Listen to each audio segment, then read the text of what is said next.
Olá pessoal, é com muita alegria, é uma honra imensa.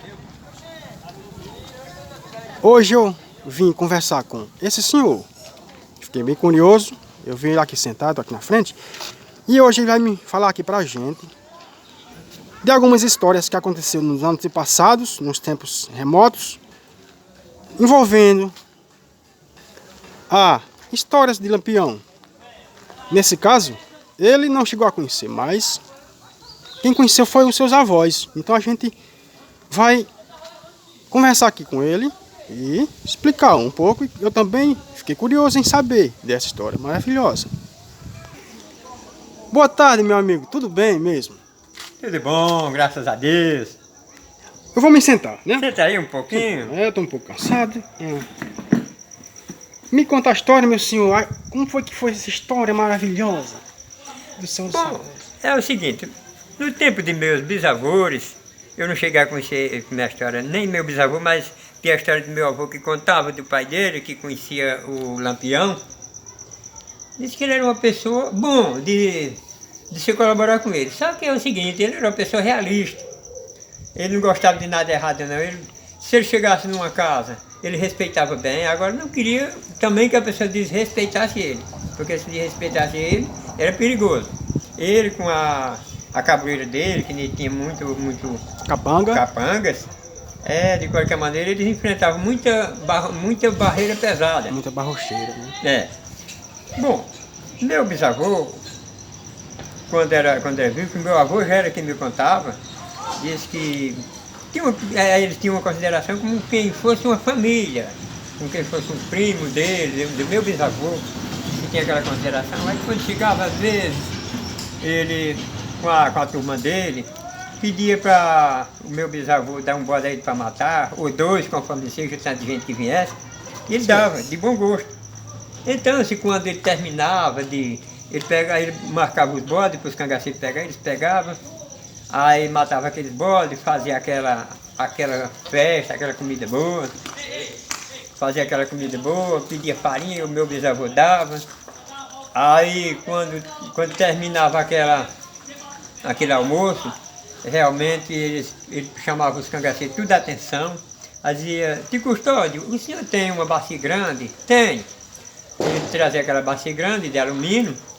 Então, se ele dizia aos cangaceiros: "Olha, cada um de vocês tira um punhado de moedas e bota nessa bacia para Tio Custódio, compra outros bodes para quando nós vier ter, novamente ter os bodes para nós matar novamente e comer, fazer o almoço da gente."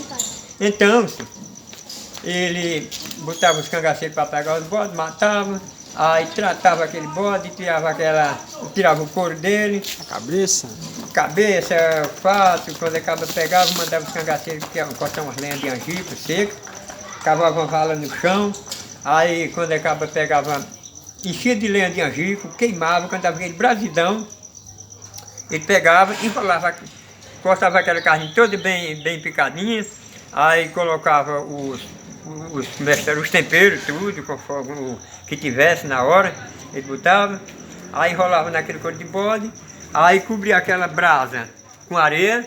Depois que cobria aquela brasa com areia, aí colocava aquela carne em cima daquela areia, aí cobria com outro e largava a lenha por cima, fazia outro fogo. Quando estava cheirando aquele cheiro daquela carne, ele tirava, botava numa vasilha, misturava com farinha e comia, tomava um café e aí depois ia embora.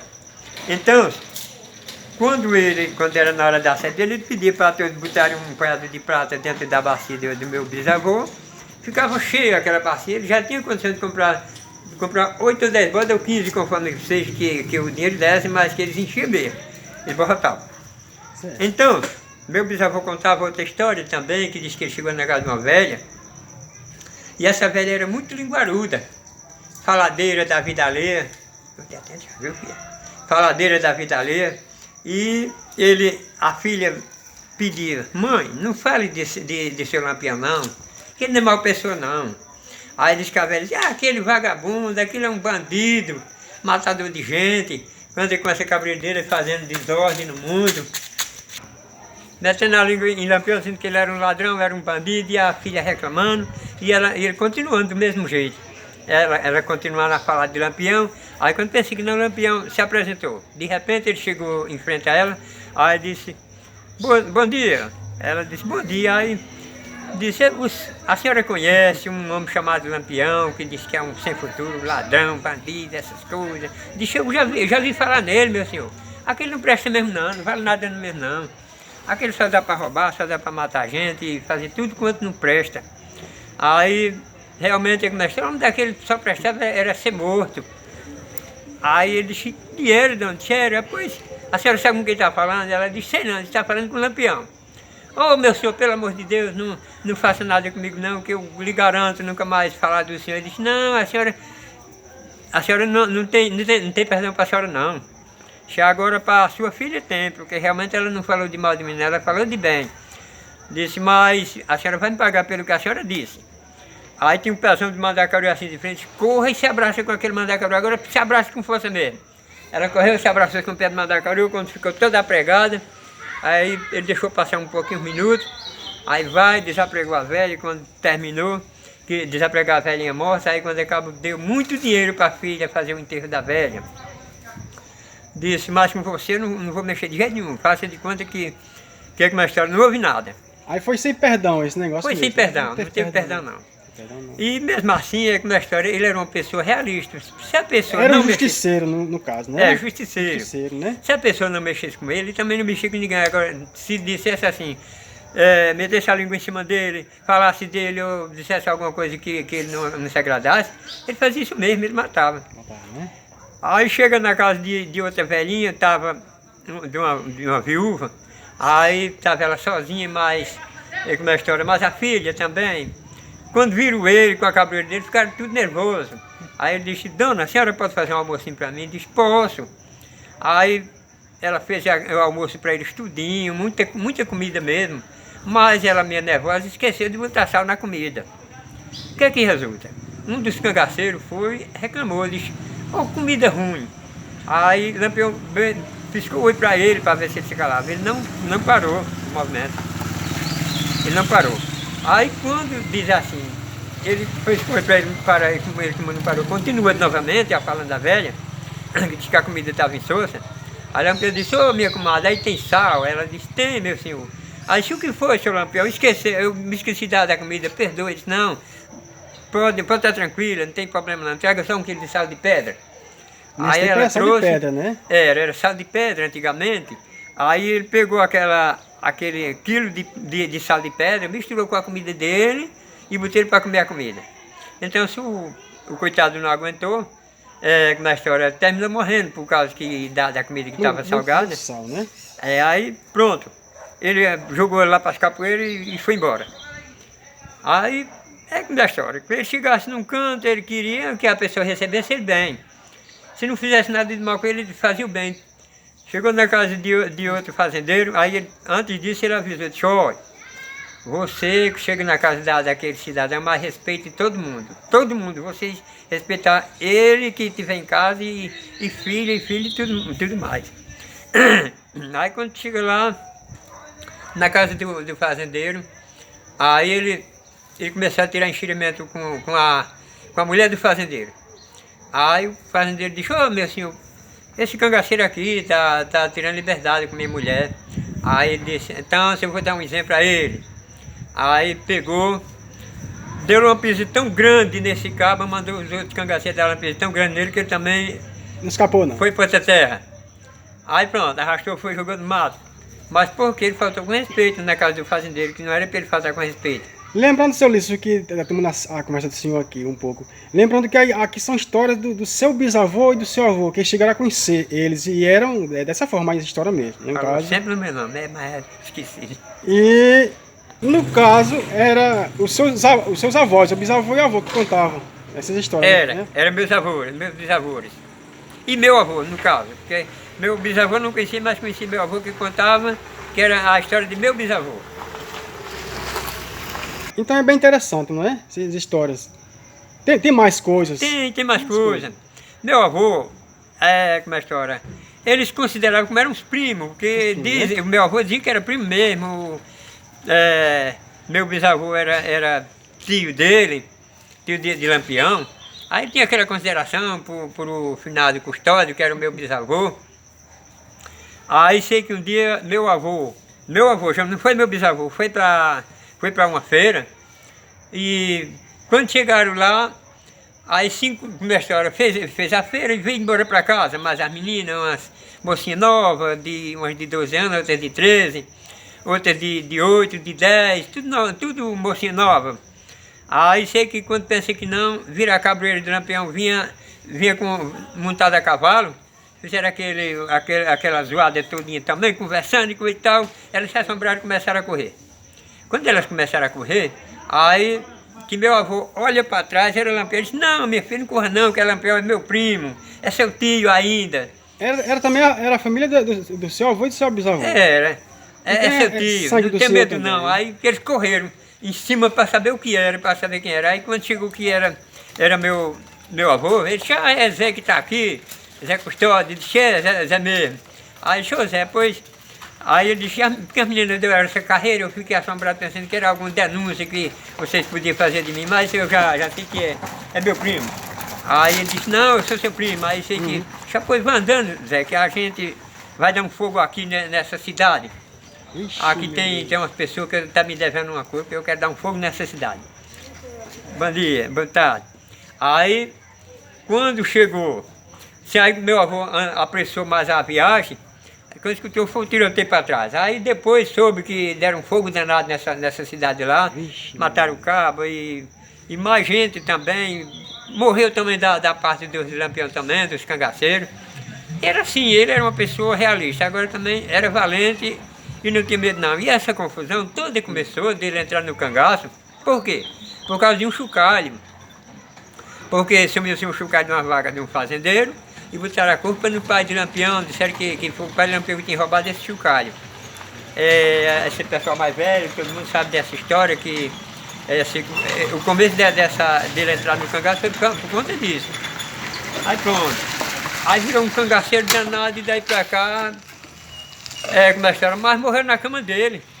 O pessoal mente, disse que ele morreu matado, mas foi mentira, ele morreu na cama dele.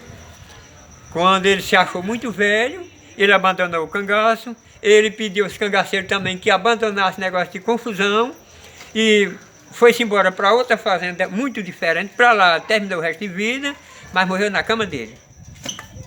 Vamos dar continuação. Pode Antigamente, eu sei que ele fez muita desordem, bem verdade, porque ele, como a história, ficou meio revoltado, mas a história do pai dele, que um dos fazendeiros tinha dito que ele tinha roubado um chocalho, mas ele não tinha roubado não, era mentira do fazendeiro, era uma calúnia que ele tinha levantado para ele.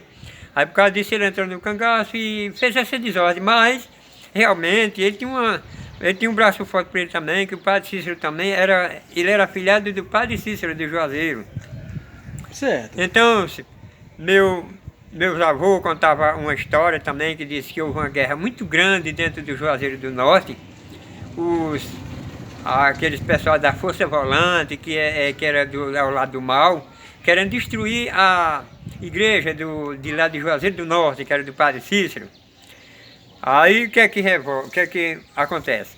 Ele mandou uma carta para Lampião, mandando dizer que fossem lá para ver se resolvia o problema, que ele não podia resolver sozinho. Podia assim, combinado com Jesus Cristo, ele podia, mas que ele queria uma força de Lampião também. Então esse Lampião foi, na história, quando recebeu o recado, ele disse, diga lá ao padre Cícero que ele não morre sozinho. Ainda o meu rei Cifrando, ele não vai morrer sozinho, porque eu tenho um rapaz aqui comigo que troca a vida pela morte, bate bombo na cabeça, toca corneta no nariz, pega em aroeiras velhas e arranca pela raiz. Então, se eles seguiram viagem, quando chegaram lá, lá onde está o padre Cícero, aí o padre Cícero foi, entregou muitas medalhas para eles, com uns cordãozinhos, para botar no pescoço, e dizendo a eles, olha, quando vocês chegarem lá, onde eles vão começar a briga lá mais vocês, antes de chegar lá, vocês olhem, se algum de vocês encontrar aquela medalhinha trincada, vocês voltem para trás, que acontece que é o primeiro que morre é o que ficar com a medalha trincada, que isso é uma coisa que como é a história, é uma coisa de prodígio de Deus. Que eu estou avisando para vocês, para não continuarem a viagem se caso a medalha trincar. Agora, o que não trincar a medalha pode seguir a viagem. Então, quando chega lá na frente, um dos cangaceiros olhou, a medalha dele tinha trincado. Aí os outros falaram para ele, voltem para trás, porque o padre Cícero falou que não era para seguir a viagem com a medalha trincada. Ele disse, não, por ele eu morro e mato. Então, quando chegou lá, foi o primeiro que morreu mesmo, com o pessoal da Força Volante. Mas eles tinham umas peças de ferro que eles jogavam com toda a força, que era para modo de destruir aquelas pessoas, aqueles cangaceiros, ou que, como a história, pegasse na igreja do Padre Cícero, do Juazeiro, derrubava a igreja, que eram umas peças de ferro muito pesadas. E eles, tinham muito armamento de reforço, era o rifle, era o canhão, atiravam naquelas peças de ferro e elas não conseguiam passar, até que convenceram eles e destruíram esses mal-condutas que eram da Força Volante. Aí então, esse é o caso que eu digo, ele fazia muita coisa errada, mas ele tinha uma proteção também pelo Padre Cícero, porque ele foi que resolveu a guerra de lá da igreja do Padre Cícero, que queriam destruir como é que diz? A diocese, queria destruir tudo lá, e os cangaceiros que enfrentaram e deram jeito mesmo, mataram os cangaceiros lá.